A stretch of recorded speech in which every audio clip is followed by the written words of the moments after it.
करेंगे कि अगर मान लीजिए फोर्स जो है फोर्स इस डायरेक्शन में है, F1 वेक्टर इस डायरेक्शन में है और F2 वेक्टर जो है वो भी सेम डायरेक्शन में है, इसी डायरेक्शन में है।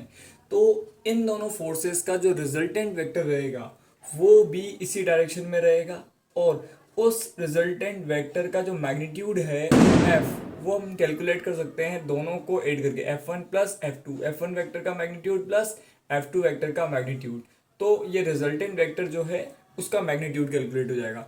अगर क्या हो कि एक फोर्स तो हो राइट साइड, जैसे इस डायरेक्शन में F1 वेक्टर, और एक फोर्स हो अपोजिट डायरेक्शन में F2 वेक्टर, तो उस केस में इन दोनों फोर्सेस का जो रिजल्टेंट वेक्टर रहेगा F वेक्टर, वो या तो F1 वेक्टर या तो F1 माइनस F2 रहेगा या फिर F2 माइनस F1। जो बड़ा फोर्स होगा उसमें से छोटे वाले फोर्स को सब्ट्रैक्ट कर देंगे, तो F equals to F1 minus F2, या फिर हम बोल सकते हैं F equals to F2 minus F1। जो बड़ा होगा उसमें से छोटे वाले फोर्स को, स्मॉल फोर्स को हम सब्ट्रैक्ट कर देंगे और रिजल्टेंट फोर्स का वैल्यू आ जाएगा।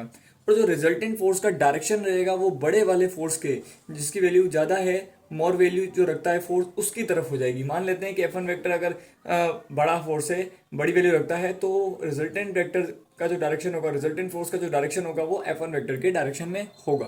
ओके, थर्ड केस की हम बात करेंगे यहाँ पे कि अगर मान लीजिए F1 वेक्टर इस डायरेक्शन में है और F2 वेक्टर इस डायरेक्शन में है, तो ये कौन सा केस है? ये केस थर्ड एक तरीके से। इसमें क्या है कि F1 वेक्टर और F2 वेक्टर दोनों डिफरेंट डायरेक्शंस में हैं और इन दोनों के बिटवीन एक एंगल है थीटा।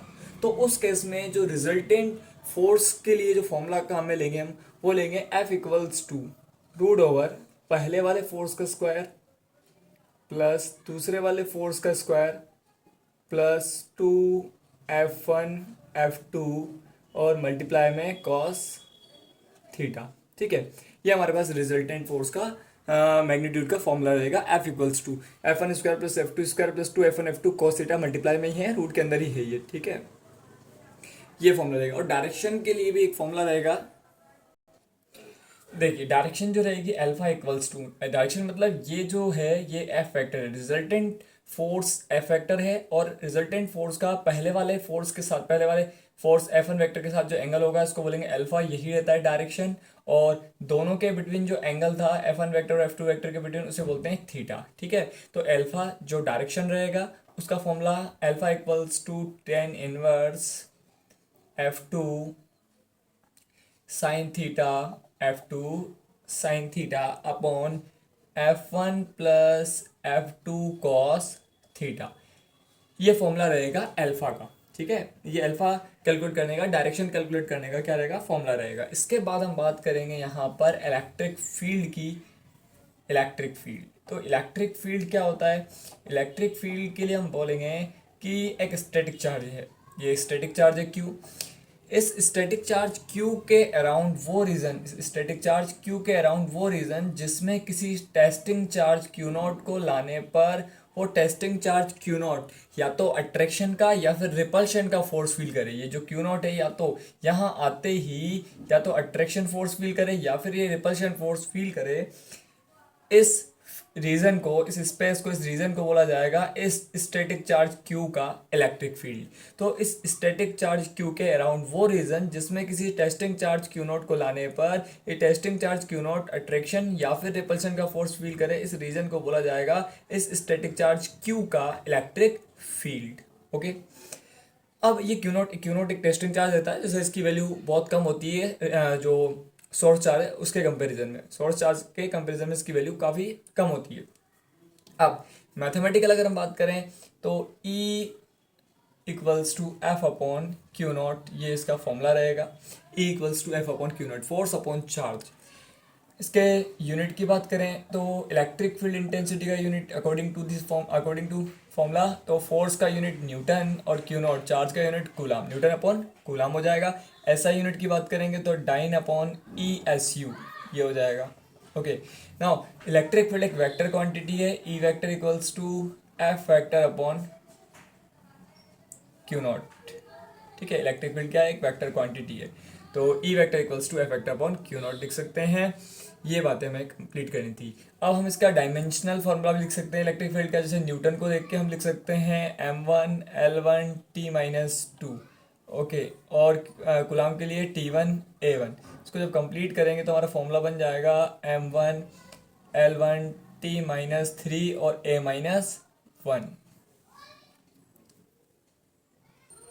देखिए, electric field due to a point charge का फॉर्मूला में देखना है तो electric field due to a point charge का जो फॉर्मूला आएगा वो आएगा E equals to KQ upon R²। ये electric field due to a point charge का हमारे पास फॉर्मूला आ जाएगा E equals to KQ upon R²। अगर इसको हम वेक्टर फॉर्म में लिखेंगे तो वो हो जाएगा E vector equals to KQ upon R² dot RK। इसको हम आगे भी लिख सकते हैं E vector equals to KQ upon R² dot R cap को लिख सकते हैं। आर कैप यूनिट वेक्टर होता है जो डायरेक्शन को शो करता है, इसको आर वेक्टर अपॉन आर लिख सकते हैं। तो ई वेक्टर इक्वल्स टू आ जाएगा हमारे पास KQ upon R³ dot are vector. इस फॉर्मूले को भी हम काम में ले सकते हैं अगर हमें यहाँ पर कोऑर्डिनेट्स दे रखे हों और इलेक्ट्रिक फील्ड कैलकुलेट करने के लिए बोल दे, तो ये फॉर्मूला भी हम काम में ले सकते हैं। देखिए, कंटिन्यूस चार्ज डिस्ट्रीब्यूशन तीन टाइप का होता है। फर्स्ट अपन बात करें लीनियर चार्ज डिस्ट्रीब्यूशन। तो लीनियर चार्ज डिस्ट्रीब्यूशन जो है उसमें एक फिजिकल क्वांटिटी होती है लैम्डा, इसको बोलते हैं लीनियर चार्ज डेंसिटी। मतलब लीनियर चार्ज डिस्ट्रीब्यूशन में हम लीनियर चार्ज डेंसिटी को डिफाइन करते हैं। और लीनियर चार्ज डिस्ट्रीब्यूशन का क्या मतलब है, अगर हम चार्ज को एक वायर पर डिस्ट्रीब्यूट कर देते हैं तो इस टाइप का डिस्ट्रीब्यूशन क्या कहलाता है, लीनियर चार्ज डिस्ट्रीब्यूशन कहलाता है। और इसका formula lambda equals to DQ upon DL, ठीक है। और अगर इसको पूरे कंप्लीट के लिए अगर बात करें तो Q अपॉन L, ठीक। तो ये हो गया। तो यहाँ पे हमारे पास लैम्डा का यूनिट अगर पूछे लैम्डा का इस लीनियर चार्ज डेंसिटी का यूनिट पूछा जाए तो क्या होगा, कूलाम अपॉन मीटर। इसका डायमेंशनल फार्मूला पूछ ले तो T1A1 और मीटर के लिए हम काम में लेते हैं L1। तो इसका डायमेंशनल फॉर्मूला बनेगा m0L-1 T1A1। तो ये पहला डिस्ट्रीब्यूशन हो गया। दूसरा हम बात करें सरफेस चार्ज डिस्ट्रीब्यूशन। तो सरफेस चार्ज डिस्ट्रीब्यूशन जो है इसमें सरफेस चार्ज डेंसिटी को डिफाइन करा जाता है, जिसे हम सिग्मा से शो करते हैं। Sigma equals to DQ upon DA। D यहाँ पर एरिया है, इधर यहाँ L जो था वो लेंथ था, तो DQ/DA Q upon A। Okay, तो यहाँ पर इस सिग्मा के यूनिट की बात करें, unit of sigma, unit of surface charge density, unit of sigma वो हो जाएगा कूलाम अपॉन मीटर स्क्वायर। और इसी के अकॉर्डिंग अगर हम बात करें इसके डायमेंशनल फॉर्मूले की T1A1 और मीटर स्क्वायर के लिए हम लिख देंगे यहाँ पे L2। देन बनेगा फॉर्मूला m0L-2 T1A1। ओके, ठीक ऐसे ही हम बात करने वाले हैं वॉल्यूम चार्ज डिस्ट्रीब्यूशन की। देखिए, थोड़ा हम बात करेंगे वॉल्यूम चार्ज डिस्ट्रीब्यूशन। और वॉल्यूम चार्ज डिस्ट्रीब्यूशन में वॉल्यूम चार्ज डेंसिटी रो को डिफाइन करा जाता है। Rho equals to DQ upon DV, और इसको लिख सकते हैं Q अपॉन V। तो यहाँ पर अगर चार्ज जो है वो वॉल्यूम में डिस्ट्रीब्यूट हो, चाहे वो प्लस हो चाहे माइनस, वॉल्यूम में डिस्ट्रीब्यूट हो, तो इस टाइप के डिस्ट्रीब्यूशन को हम लोग बोलते हैं वॉल्यूम चार्ज डिस्ट्रीब्यूशन। और सरफेस चार्ज डिस्ट्रीब्यूशन में क्या होता है, अगर चार्ज सरफेस पर डिस्ट्रीब्यूट हो तो उसे सरफेस चार्ज डिस्ट्रीब्यूशन कहते हैं। तो ये सरफेस चार्ज डिस्ट्रीब्यूशन है सिग्मा, और ये है वॉल्यूम चार्ज डिस्ट्रीब्यूशन जो वॉल्यूम में डिस्ट्रीब्यूट होता है चार्ज, उसे बोलते हैं रो। और इसमें वॉल्यूम चार्ज डेंसिटी रो इसको डिफाइन करा जाता है, उसका फॉर्मूला होता है DQ अपॉन DV या Q अपॉन V। तो इस रो का जो यूनिट होगा वो होगा चार्ज मतलब कूलाम, और V वॉल्यूम मतलब metre cube, coulomb upon metre cube. और इसके अकॉर्डिंग जो डायमेंशनल फॉर्मूला बनेगा T1A1 अपॉन L³। तो ये बनेगा हमारे पास m0L-3 T1A1, ये फॉर्मूला बनेगा। तो हमने यहाँ पे तीनों टाइप के डिस्ट्रीब्यूशन कंप्लीट कर लिए, तीनों टाइप के डिस्ट्रीब्यूशन देख लिए। तो इस लेक्चर में हमने ये देखा कि इलेक्ट्रिक फील्ड क्या होता है, इलेक्ट्रिक फील्ड का फॉर्मूला देख लिया है ना, और डिस्ट्रीब्यूशन देख लिया हमने।